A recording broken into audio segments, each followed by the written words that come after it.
आज हम स्टार्ट करेंगे मेल रिप्रोडक्टिव सिस्टम, यानी कि प्रजनन की दृष्टि से भाग लेने वाले अंगों के बारे में, जिसमें प्राइमरी और सेकेंडरी या फिर इसको बोल सकते हैं एक्सेसरी सहायक अंगों के बारे में, उन सभी के कार्यों और मेल रिप्रोडक्टिव सिस्टम को यहाँ पर आप लोग देख रहे हैं 2 टाइप में डिवाइड किया गया है।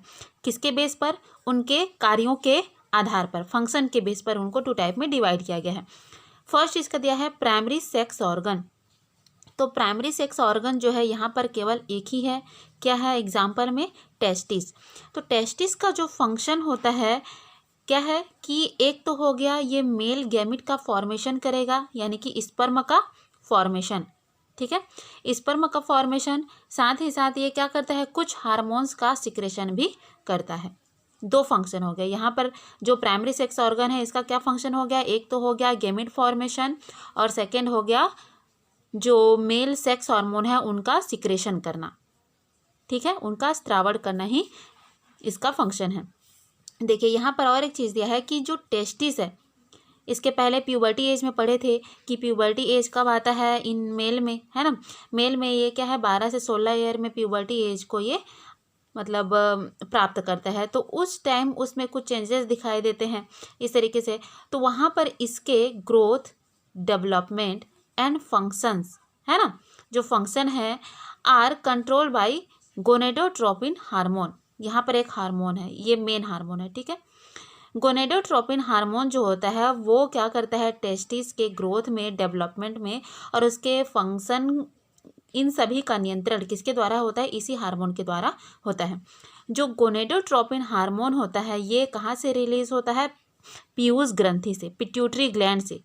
ठीक है, पिट्यूटरी ग्लैंड के एंटीरियर पार्ट से गोनेडोट्रोपिन हार्मोन का सिक्रेशन होता है और यह 2 हार्मोन के ऊपर कंट्रोल रखता है, FSH और LH, फॉलिकल स्टिमुलेटिंग हार्मोन। इसको भी हम लोग पूरा डिटेल में देखेंगे जब हार्मोनल कंट्रोल वाला आएगा। ठीक है, तो उसमें हम लोग ये सब देखेंगे, लेकिन अभी बेसिक से बता दे रही हूँ कि किस तरीके से ये करता है। जो ये कहाँ से रिलीज हुआ गोनेडोट्रोपिन हार्मोन? पीयूष ग्रंथि के अग्रपाली से, वहाँ से रिलीज हुआ, रिलीज होकर टेस्टिस पे आया। टेस्टिस में ये क्या करता है, फॉलिकल स्टिमुलेटिंग हार्मोन, ये 2 हार्मोनों का कंट्रोल करता है। कौन? ये गोनेडोट्रोपिन हार्मोन। तो वहाँ पर ये फॉलिकल स्टिमुलेटिंग हार्मोन जो होते हैं ये फॉलिकल या फिर पुट्टिका के निर्माण में क्या होता है, ये सहायक होता है। ठीक है, वहाँ पर पुट्टिका के निर्माण को ये प्रेरित करता है, स्टिमुलेट करता है। और ये जो ल्यूटिनाइजिंग हार्मोन होता है ये क्या करता है, ये मैं इसके पहले वाले वीडियो में बता चुकी हूँ कि मेल हार्मोन क्या होता है, एंड्रोजन। फिर से 2 हार्मोन का मेन मैं बताई थी, उसमें था टेस्टोस्टेरोन। तो ल्यूटिनाइजिंग जो हार्मोन होता है ये, ठीक है, ये टेस्टिस में पाए जाने वाले जो लीडिंग सेल होते हैं, लीडिंग सेल को टेस्टोस्टेरोन को सिक्रेट करने के लिए उत्तेजित करता है। कौन? ल्यूटिनाइजिंग हार्मोन, LH इसका शॉर्ट फॉर्म है। ल्यूटिनाइजिंग हार्मोन क्या कर रहा है? टेस्टोस्टेरोन के सिक्रेशन को स्टिमुलेट करता है। ठीक है, अब टेस्टोस्टेरोन क्या होता है? वही तो सेकेंडरी सेक्सुअल कैरेक्टर के लिए रिस्पॉन्सिबल होता है ना। तो इस तरीके से ये कंट्रोल होता है। और साथ ही साथ ये FSH जो होता है ये फॉलिकल को बनने के लिए प्रेरित करता है और वही फॉलिकल आगे चलकर बनाते हैं स्पर्म। ठीक है, क्या बनाते हैं? फॉलिकल स्टिमुलेटिंग हार्मोन से फॉलिकल का निर्माण होगा और वही फॉलिकल आगे चलकर क्या बनाएंगे? स्पर्म। इस तरीके से है ये। उसी तरीके से हम लोग एक्सेसरी या फिर सेकेंडरी सेक्स ऑर्गन को देख लेते हैं। इसमें एग्जाम्पल है आप लोग का एपिडायडिमिस है, वास डिफरेंशिया है, सेमिनल वेसाइकल है, प्रोस्टेट ग्लैंड है, काउपर्स ग्लैंड। काउपर्स ग्लैंड को ही बोला जाता है बल्बो यूरेथ्रल ग्लैंड। ठीक है, और 6 नंबर पे है पेनिस। तो चलिए आइए इसका हम मेल रिप्रोडक्टिव सिस्टम का ये हाफ डायग्राम यहाँ पर बना हुआ है, जिसमें अभी हम लोग सिर्फ क्या है प्राइमरी सेक्स ऑर्गन जो टेस्टिस है उसी के बारे में यहाँ पर देखेंगे। नीचे की ओर आप लोग देखते हैं तो इस तरीके से एक ओवल शेप में, ठीक है, अंडाकार में क्या है, एक आकृति आपको दिखाई दे रहा है। यही आकृति क्या है? टेस्टिस है। ठीक है, यही आकृति क्या है? टेस्टिस है। और साथ ही साथ ये क्या होता है, एक आवरण से घिरा रहता है। बाहरी आवरण से ये घिरा रहता है, जिसको बोला जाता है स्क्रोटम या फिर स्क्रोटल सेक। इसी स्क्रोटल सेक के अंदर क्या है, टेस्टिस जो है वो सुरक्षित रहता है, बाहरी आघातों से ये बचा रहता है। अगर इसकी हम लोग लोकेशन की बात करें तो यह पेल्विस रीजन में, यानी कि जो दोनों जांघ है उनके बीचों बीच क्या पाया जाता है, पेनिस पाया जाता है। पेनिस के दोनों ओर क्या है, ये जो स्क्रोटम है ये पाया जाता है। इसका पोजीशन यही रहता है कि पेनिस के दोनों साइड पर एक एक की संख्या में ये लोकेटेड रहते हैं। अब स्क्रोटम यहाँ पर पाया जा रहा है, इसका मतलब क्या है, स्क्रोटम के अंदर क्या है, टेस्टिस है। ठीक है, स्क्रोटम जो रहता है ये मतलब इसको पेयर में हम नहीं ले सकते हैं, यहाँ पर टेस्टिस ही पेयर में गिने जाते हैं। ठीक, और एक चीज़ है इसमें कि जो टेस्टिस होता है ये शरीर के बाहर पाया जाता है। ठीक है, जो हमारा ये बॉडी कैविटी जो मेल का जो बॉडी कैविटी होता है उसके बाहर की ओर ये पाया जाता है, या फिर बाहर की ओर ये लटकते रहते हैं। क्यों, तो यहाँ पर बहुत ही बड़ा एक इसका क्या बोलना चाहिए रीज़न है कि टेस्टिस में क्या होते हैं, स्पर्म का फॉर्मेशन होता है। टेस्टिस में क्या हो रहा है, स्पर्म का फॉर्मेशन। तो स्पर्म फॉर्मेशन के लिए क्या होता है, टेम्परेचर बहुत ही इम्पॉर्टेंट होता है, वेरी इम्पॉर्टेंट। और मतलब अब किस तरीके से ये इम्पॉर्टेंट होता है ये देख लेते हैं हम लोग कि हाई टेम्परेचर पे या फिर जो हमारा मतलब जो ह्यूमन बॉडी होता है, मेल बॉडी होता है, उस टेम्परेचर में, बॉडी टेम्परेचर में स्पर्म का फॉर्मेशन नहीं हो सकता। ठीक है, जो मेन का बॉडी नॉर्मल टेम्परेचर होता है उसमें लगभग कितना है, ये 37 डिग्री सेल्सियस होता है। तो इस टेम्परेचर में स्पर्म का फॉर्मेशन नहीं हो सकता, इसलिए क्या रहता है, ये शरीर से बाहर की ओर इसका लोकेशन रहता है, शरीर के बाहर ये पाए जाते हैं ताकि कम टेम्परेचर पर इसका क्या है, फॉर्मेशन हो सके। तो ये क्या होता है कब, मतलब जो ये 37 डिग्री सेल्सियस है, इसे 2-3 डिग्री सेल्सियस कम टेम्परेचर पर क्या होता है, स्पर्म का फॉर्मेशन होता है। अब इसमें आप लोग 37 में क्या है 2-3 डिग्री क्या है कम कर दीजिए, 34, 35 इस तरीके से ले लीजिए, है ना। उस 34 मान लीजिए या फिर 35 डिग्री सेल्सियस पर क्या होता है, टेस्टिस में स्पर्म का फॉर्मेशन नॉर्मली होता है। ठीक है, अगर मान लीजिए ये कभी कभी एबनॉर्मलिटी हो जाता है कि जो टेस्टिस है ये शरीर से बाहर, मतलब अगर उनका अच्छे से ग्रोथ नहीं होता है तो ये शरीर के अंदर ही रह जाते हैं, उस कंडीशन में वहाँ पर क्या है, बहुत सारी प्रॉब्लम आते हैं, एबनॉर्मलिटीज़ आ जाती हैं, जिसकी वजह से उनके शरीर में स्पर्म का फॉर्मेशन नहीं हो पाता। ठीक है, अब देख लेते हैं इनका जो मतलब जो टेस्टिस है इसकी लंबाई कितनी होती है, 2.5 सेंटीमीटर, और इसकी थिकनेस जो होती है यानी कि मोटाई वो होती है 1.24 सेंटीमीटर। ठीक है, शेप में क्या होते हैं, ये ओवल शेप के होते हैं और किससे घिरे होते हैं, स्क्रोटम से। स्क्रोटम का भी हम लोग देखेंगे, स्क्रोटम जो होता है ये द्विस्तरीय होता है। अब चलिए हम लोग, ये तो इसका था कि बाहरी स्ट्रक्चर था, किस तरीके से ये दिखाई देता है, इसके लेंथ हो गई, थिकनेस हो गई, है ना, टेम्परेचर किसका फॉर्मेशन हो रहा है, इस तरीके से। अब इसका हम लोग थोड़ा और डिटेल स्टडी कर लेते हैं, इसके LS और TS सेक्शन के बारे में। किसका, टेस्टिस का। लॉन्गिट्यूडिनस सेक्शन है, इसमें हम लोग अभी सिर्फ यही वाले भाग को देखना है, क्योंकि यही वाला भाग इसका क्या है, पूरा टेस्टिस है।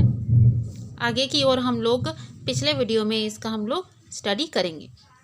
चलिए, तो सबसे पहले जो टेस्टिस होता है वो क्या है, एक लेयर से घिरा रहता है। ठीक है, उस लेयर को, उस थैलीनुमा आकृति को बोला जाता है स्क्रोटम। तो स्क्रोटम एक प्रोटेक्टिव लेयर होता है जो कि टेस्टिस को चारों ओर से घेरे रहता है। ठीक, स्किन वाला कवरिंग। तो ये स्क्रोटम 2 लेयर से मिलकर बना होता है। ठीक, 2 लेयर से पहला जो लेयर होता है, बाहरी लेयर, वो होता है पेरिटोनियम मेम्ब्रेन से मिलकर बना होता है, या फिर ऐसा बोल सकते हैं डिराइव्ड फ्रॉम पेरिटोनियम मेम्ब्रेन। जो पेरिटोनियम झिल्ली होता है उसी के व्युत्पन्नक होते हैं कौन, ट्यूनिका वेजिनेलिस। इसका बाहरी वाला स्तर किससे बना होता है, पेरिटोनियम झिल्ली से ही उसका उत्पत्ति हुआ रहता है। ठीक है, बाहरी स्तर ट्यूनिका वेजिनेलिस कहलाता है। अंदर वाला जो स्तर होता है ये बना होता है मतलब अंदर की ओर इस तरीके से रेड रेड वाला आप लोग देख रहे हैं, ये कनेक्टिव टिश्यू है। ठीक है, संयोजी ऊतकों से मिलकर ये बना हुआ है एक स्तर, इसको बोला जाता है ट्यूनिका एल्बुजिनिया। ठीक है, या फिर ट्यूनिका एल्बुजिना। यानी फर्स्ट वाला किससे मतलब बना हुआ है, पेरिटोनियम झिल्ली से उत्पन्न होता है, जिसको बोलता है ट्यूनिका वेजिनेलिस। और दूसरा वाला जो होता है ये किससे बना होता है, संयोजी ऊतकों से बना हुआ एक स्तर होता है, जिसको बोलता है ट्यूनिका एल्बुजिना। ठीक, इस तरीके से है। अब यहाँ पर आप लोग देख सकते हैं कि किस तरीके से इस बीच बीच में ये सेप्टम बने हैं, जो ये कनेक्टिव टिश्यू यानी कि संयोजी ऊतक जो है वो अंदर की ओर इस तरीके से धंस गए हैं। धंसने से इनके बीच बीच में क्या है, एक कंपार्टमेंट का निर्माण होता है। देखिए, जब कनेक्टिव टिश्यू, ठीक है, ये रेड रेड वाला आप लोग देख रहे हैं, कनेक्टिव टिश्यू इस तरीके से अंदर की ओर धंसने लगते हैं, इस तरीके से अंदर की ओर धंसने लगते हैं, तब जाकर सेप्टम का निर्माण होता है। सेप्टम यानी कि दो चीज़ों को बांटने वाला जगह। ठीक है, ये देख सकते हो यहाँ पर सेप्टम बनने से यहाँ पर कितने, दो कंपार्टमेंट बनते हैं इस तरीके से। कंपार्टमेंट या फिर कोष्ठ बोल सकते हो, चैम्बर बोल सकते हो। ठीक है, इस तरीके से चैम्बर का फॉर्मेशन होता है किसके, सेप्टम के बनने से। सेप्टम का फॉर्मेशन किस तरीके से होता है, कनेक्टिव टिश्यू के अंदर धंसने से।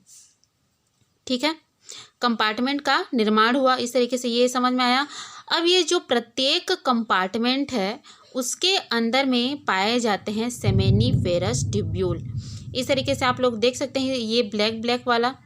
ठीक है, ये जो कंपार्टमेंट है या फिर जो चैम्बर है, चैम्बर के अंदर में ही क्या पाया जा रहा है, सेमेनिफेरस ट्यूब्यूल।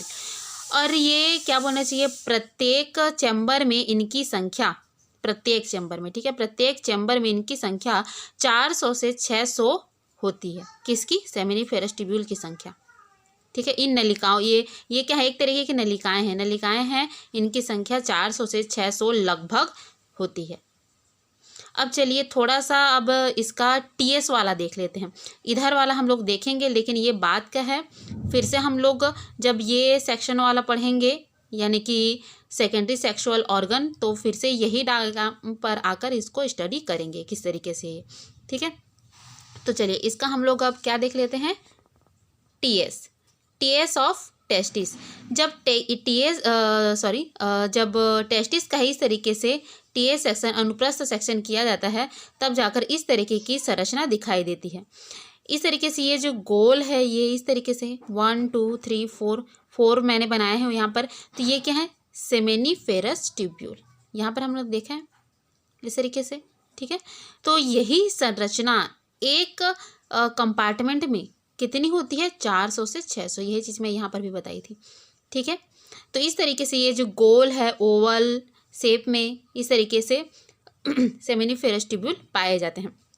अब इसके आगे हम लोग अंदर की जो संरचना है उसको देखते हैं कि क्या क्या इसमें पाया जा रहा है।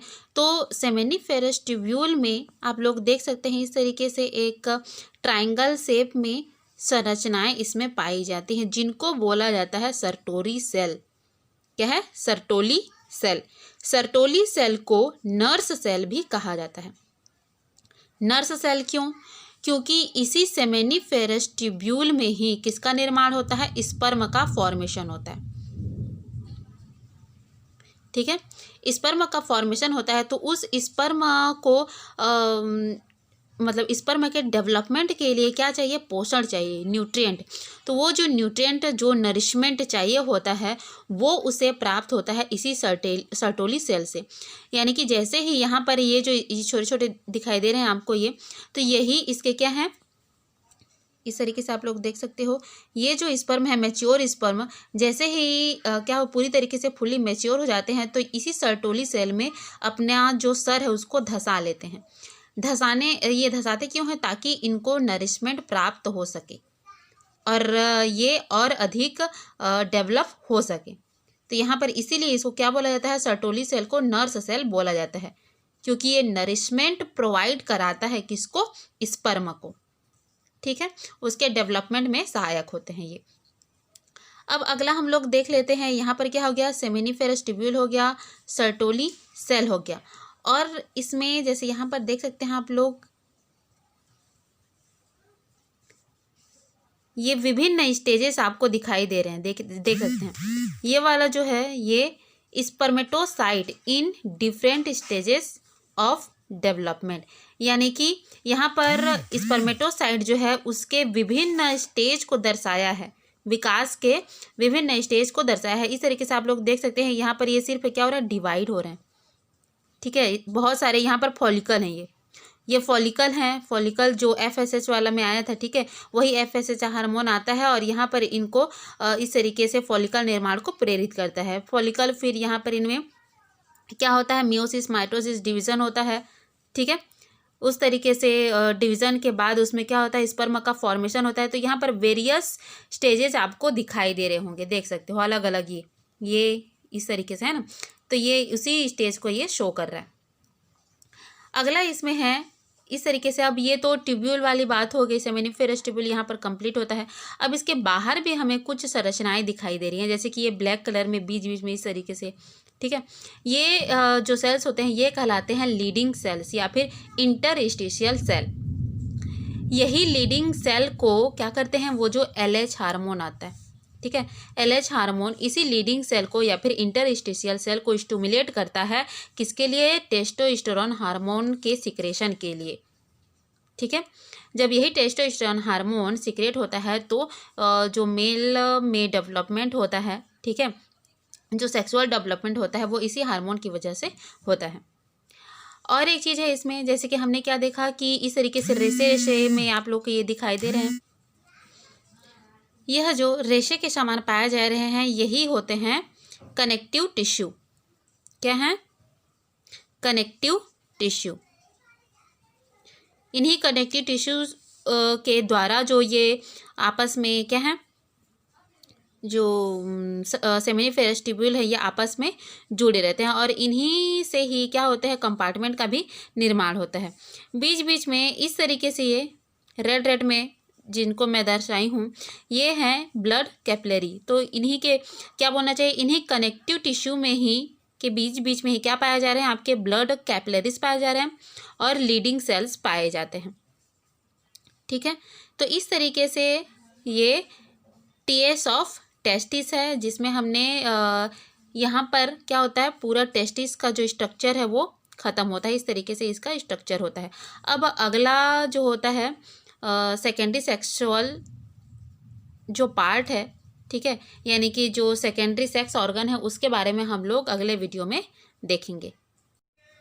देखिए, इस वीडियो से हमें एक और बात भी पता चलती है कि स्पर्म का फॉर्मेशन एग्जैक्ट कहाँ पर होता है, किस लोकेशन पर होता है। अभी तक हमें ये पता था कि जो स्पर्म का फॉर्मेशन है वो कहाँ हो रहा था, टेस्टिस पर हो रहा था। लेकिन अभी टेस्टिस का हम लोग क्या किए, पूरा डिटेल स्टडी किए। तो इस डिटेल स्टडी में है क्या पता चलता है कि स्पर्म का फॉर्मेशन जो है वो टेस्टिस के कहाँ पर हो रहे हैं, सेमिनिफेरस ट्यूब्यूल में हो रहे हैं, ठीक है। कहाँ पर हो रहे हैं, टेस्टिस के सेमिनिफेरस ट्यूब्यूल में स्पर्म का फॉर्मेशन होता है। यह है इसका लोकेशन अब, ठीक है। अभी तक आप लोग को सिर्फ पता था कि जो नर युग्मक का निर्माण है वो कहाँ होता है, वृषण में होता है। लेकिन वृषण के कहाँ, सेमिनिफेरस ट्यूब्यूल में, ठीक है।